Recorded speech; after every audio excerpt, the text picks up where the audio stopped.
I confess, I'm not totally sure what I want to talk about tonight. Not because there aren't so many things to discuss, but maybe because there are so many things to discuss. In our retreat this week, one of the former interns, now a longtime rabbi, taught a bit about Jacob and Esau from this Torah portion. And there's this very painful story in which Jacob and Esau are presented on the surface of the text. Esau is a decent, loving son, and Jacob gets all the blessings. And there's a very poignant moment where Jacob tricks Esau out of the blessing, and Esau says, "Don't you have a blessing for me? Don't you have another blessing? Do you only have one blessing?"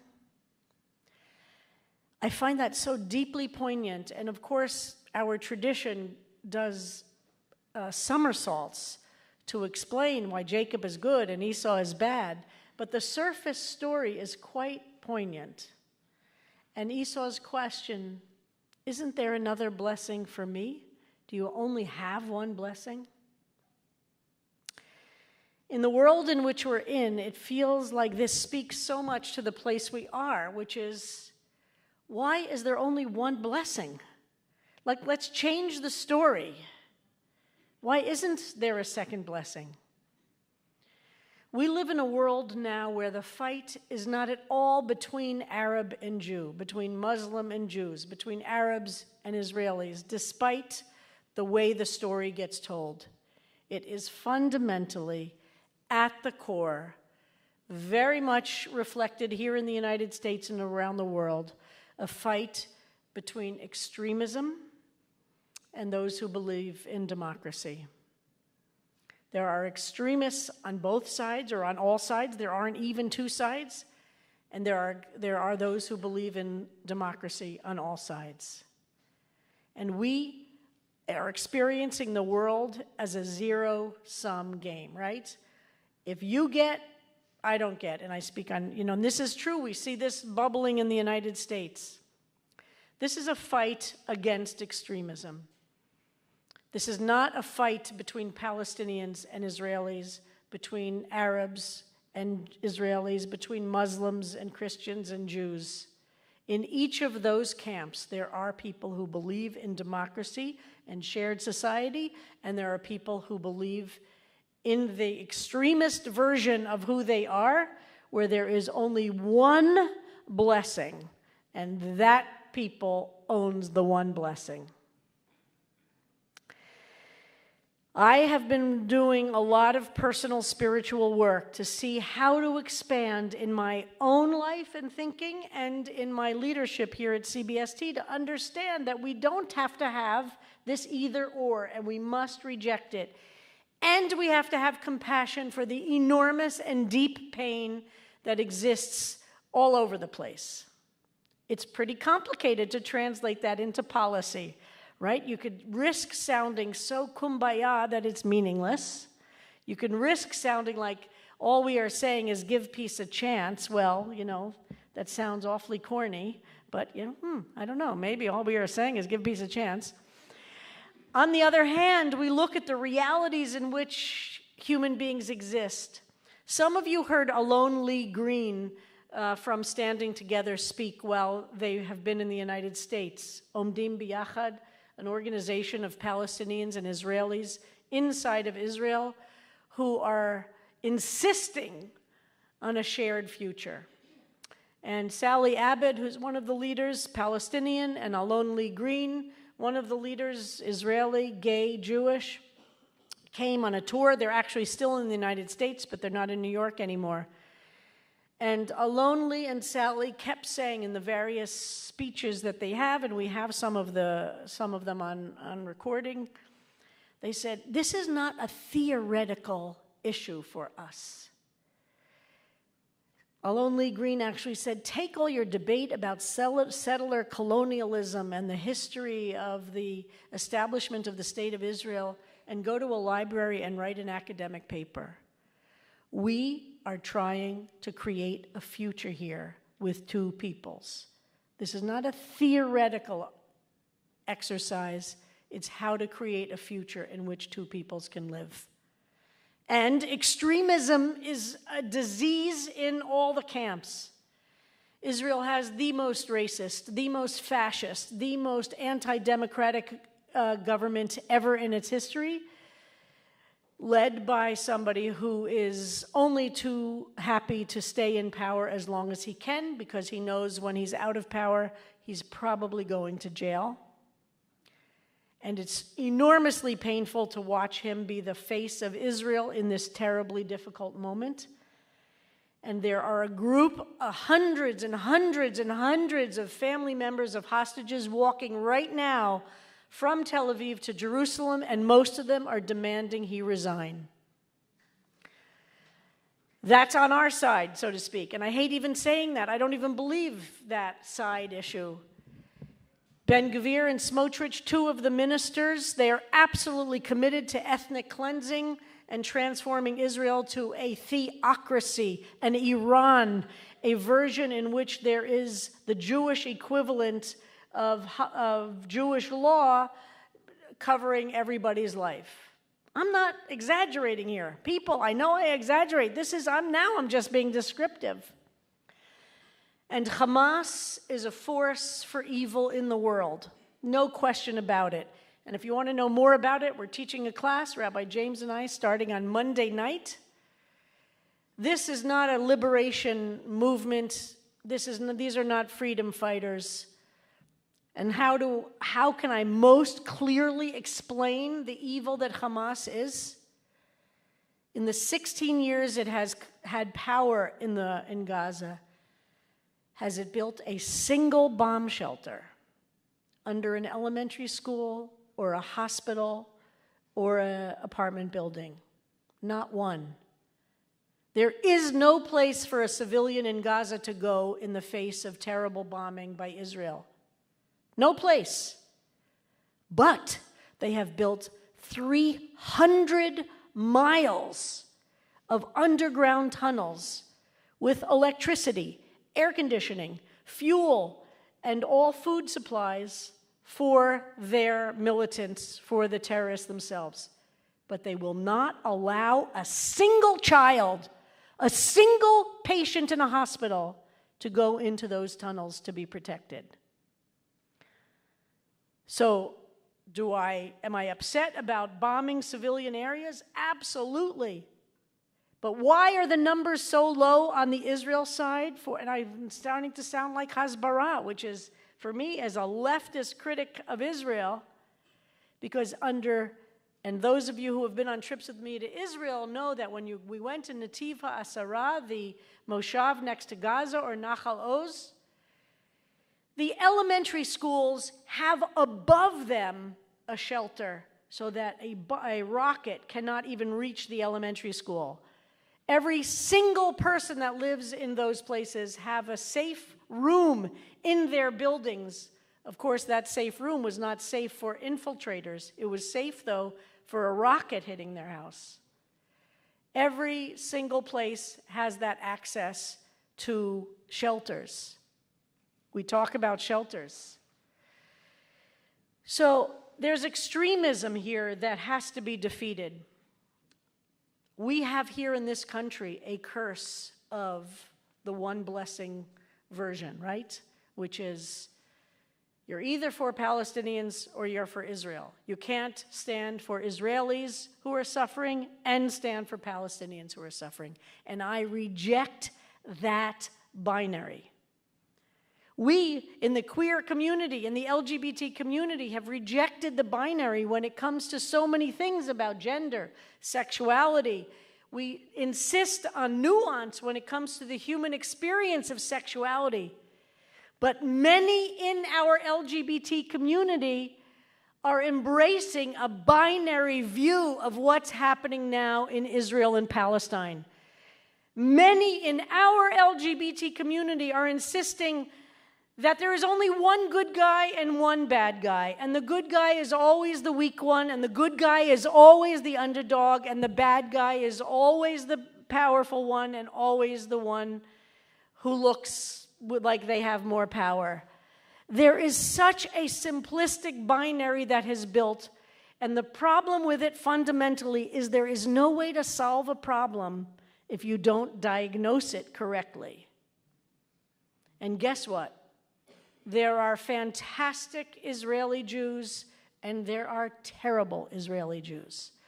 And it is true that the Israeli government, in these last years in which Netanyahu's been in leadership, has done horrific policy after horrific policy as related to the Palestinians, both inside of Israel and in the West Bank and other Palestinian territories. And there is an incredible population of Israeli Jews who are fighting for a future that looks different. And those are the people I'm standing with. They're not alone. There's a population of Palestinians who are fighting for a future that looks different, both of whom insist there is not one blessing. We don't have to choose one blessing. We have to reject that and reject the binary and really accept the nuance that's involved. And I also agree that people often say it's complicated as a way to avoid dealing with complicated issues. Do you know what I mean? Oh, it's too complicated. I can't explain it. It's too complicated. Don't get involved. Well, complication doesn't mean you don't have an obligation to do something, to understand it, to parse it, and then to take action. But it does mean we have to reject the American disease of a good guy, a bad guy. The underdog is always the good guy, and by the end of the 2-hour movie, the good guy wins. It's not going to work that way, and it's really painful right now. One of the people who most deeply embodies, for me and for any of us here in this room who met her, the rejection of the binary, the rejection of the idea that there's one blessing and we have to fight to death over it, was Vivian Silver. And many of you on CBST trips have met with Vivian. She met with us. You were on that trip, right, when we met with Vivian? Vivian was a Canadian, and I say was because her body was discovered this week 38 days after the Hamas pogrom. Why does it take 38 days to identify a body? Because there were unspeakable things done to that body, and there was probably nothing left of the body except for small bone fragments. So there had to be DNA done of the soot in which they found evidence that Vivian had not been taken captive as we had believed, because she was missing and her phone pinged in Gaza, but she had been killed that day. All of us who knew her are trying to take comfort from an idea that we pray that she was killed first before the building was burnt to a crisp.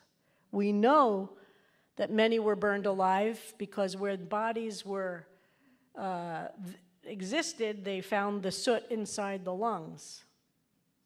In Vivian's case, there's nothing to look at like that.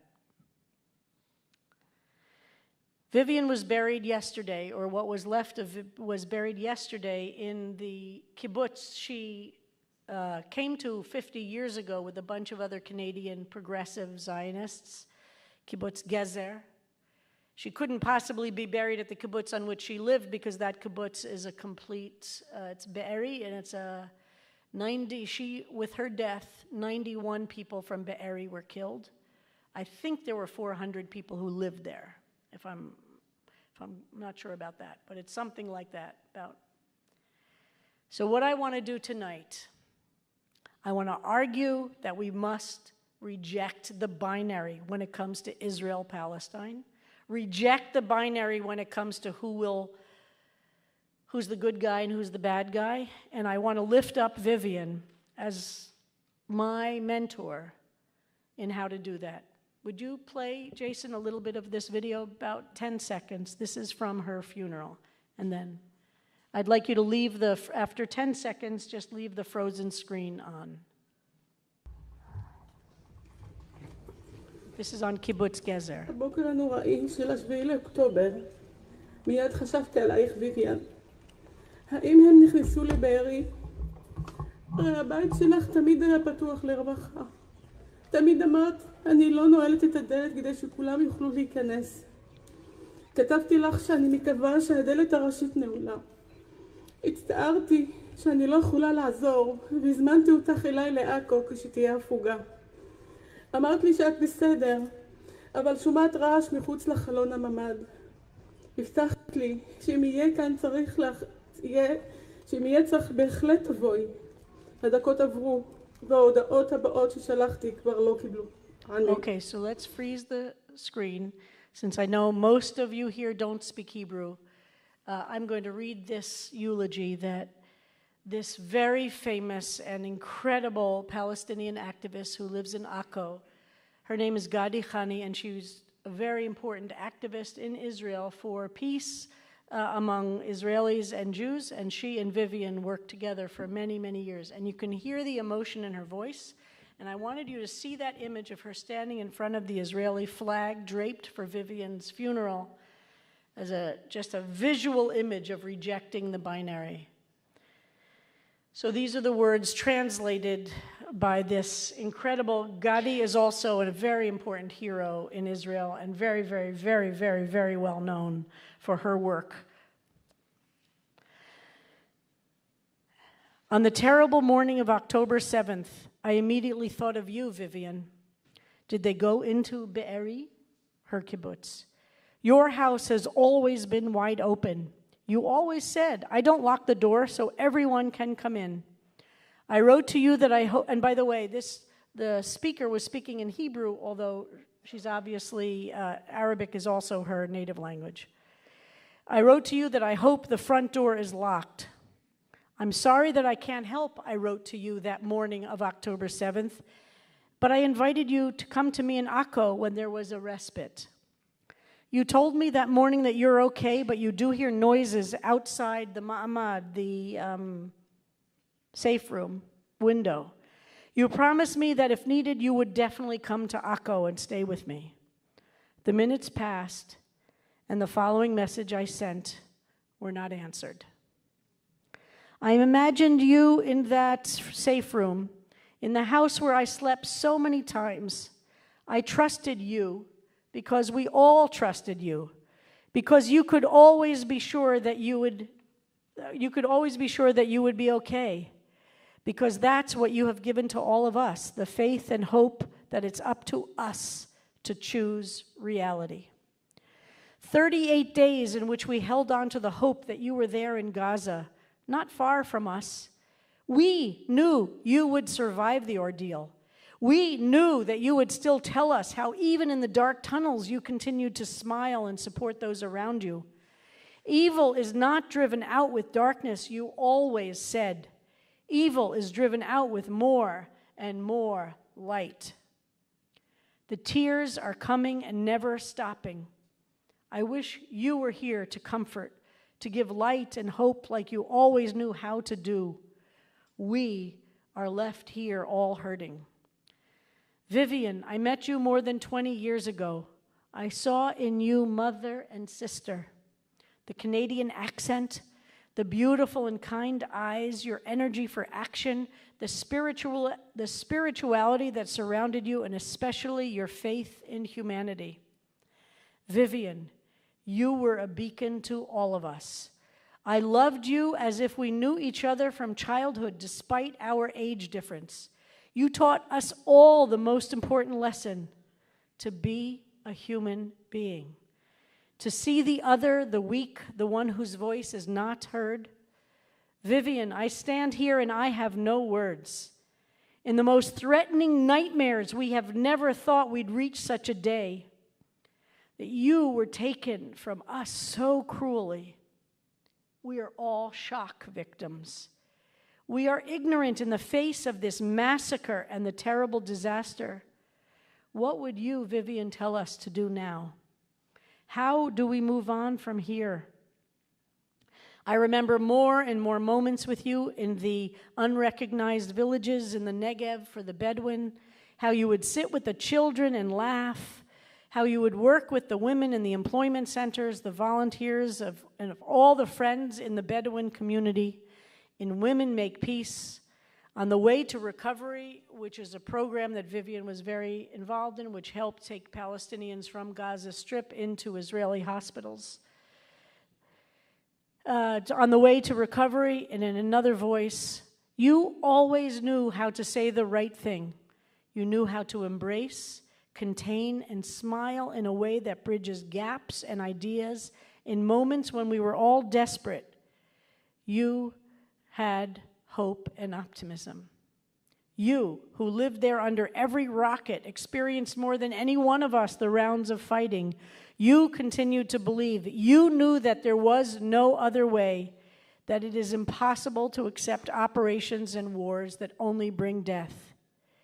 It didn't matter to you if we spoke Hebrew or Arabic. It didn't matter whether we were born in the Gaza envelope, meaning around Gaza, or in the Gaza Strip. You knew that our future and the fate of the people of Gaza are connected to each other, that people who live a few kilometers away from you are also entitled to a better life.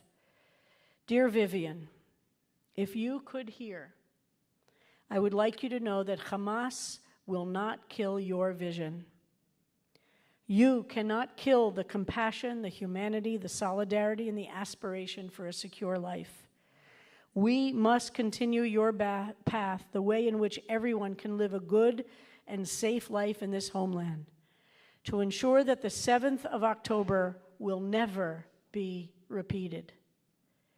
All of your work was work for peace. And when you achieve your dream, and when we achieve your dream, know that you have prepared the ground for us. We will continue your way. We will do everything to bring the political solution to the agenda. We will prove that our lives have not been cut down by the sword. We will dismantle the concept that there is no solution. The best response to your murder, Vivian, is for us to act for peace. Rest in peace, great woman, my sister, my close friend. We will follow your way, your will.